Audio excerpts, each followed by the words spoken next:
Radio Aléo et les élèves de terminale Bac Pro Sapat de la MFR de Pont-de-Vel s'engagent pour lutter contre les discriminations.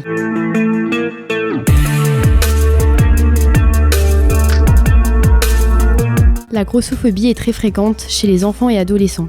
Pour en savoir plus, j'accueille Anthony, victime de grossophobie durant son enfance. Bonjour Anthony. Bonjour. Peux-tu nous dire ce que tu as pu vivre pendant ton enfance ? Alors pendant mon enfance, j'ai pu subir du harcèlement dû à mon surpoids, que ce soit à l'école, donc de la maternelle jusqu'au collège, ou pendant mon activité extrasportive. Quelles étaient les moqueries que tu subissais au quotidien ? Donc j'étais gros, que je puais la frite, que j'aimais pas les légumes, que je plairais jamais à une fille, et encore plein d'autres moqueries de ce genre. Quand ont-elles commencé ? À la maternelle, parce qu'avant j'habitais en Alsace, donc j'avais mes amis que je connaissais depuis tout petit. Et quand mes parents ont divorcé, je suis venu habiter dans une autre région où je connaissais personne. Et c'est là où on va dire le cauchemar a commencé. Donc j'ai subi des moqueries, comme j'ai dit, par rapport à mon surpoids. Et voilà. Comment as-tu réagi face à cette haine ? J'ai réagi avec de la violence parce que c'était le seul moyen de montrer ma haine, justement, parce que j'avais pas beaucoup de répartie. Et vu que j'avais une assez bonne carrure, c'était mon seul moyen de leur montrer que ça me faisait du mal. Donc je mettais les coups. Comment as-tu géré tes difficultés dans ta scolarité ? J'ai eu du mal à les gérer, justement, comme j'ai dit, je gérais tout avec la violence. Donc j'étais très souvent puni par la maîtresse et les professeurs au collège, parce que personne n'a le droit de taper personne, et que les seules manières que les professeurs voyaient, c'était que mes camarades avaient des coups, avaient des marques dues à mes coups, donc du coup pour eux c'était moi le fautif. En as-tu-t-il parlé à tes proches et si oui, comment ça s'est déroulé ? Oui, j'en ai parlé à ma mère, c'est pas moi directement, c'est la maîtresse. Donc après j'ai dû développer par rapport à ce sujet.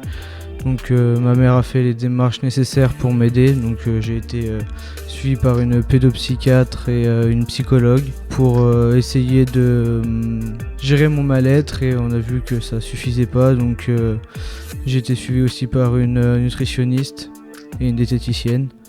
Et c'est là où un vrai travail a commencé sur moi, puisque du coup j'ai fait des régimes, on va dire, et c'est là que j'ai vu que ça peut avoir des effets. Restes-tu toujours dans le positif malgré ces moqueries ? Non, c'est pas toujours facile. Avec de la maturité, j'ai appris à gérer, on va dire, ces moqueries, parce que malgré tout, ça m'arrive encore à l'heure d'aujourd'hui d'avoir des moqueries ou des sous-entendus. Donc maintenant je prends ça, on va dire, avec de la rigolade, avec de l'humour. Je vais plutôt répondre en rigolant et en retournant à la situation. Mais à l'intérieur de moi, ça m'énerve quand même. D'après toi, quelles sont les personnes que l'on peut voir pour nous aider de ce genre de discrimination ?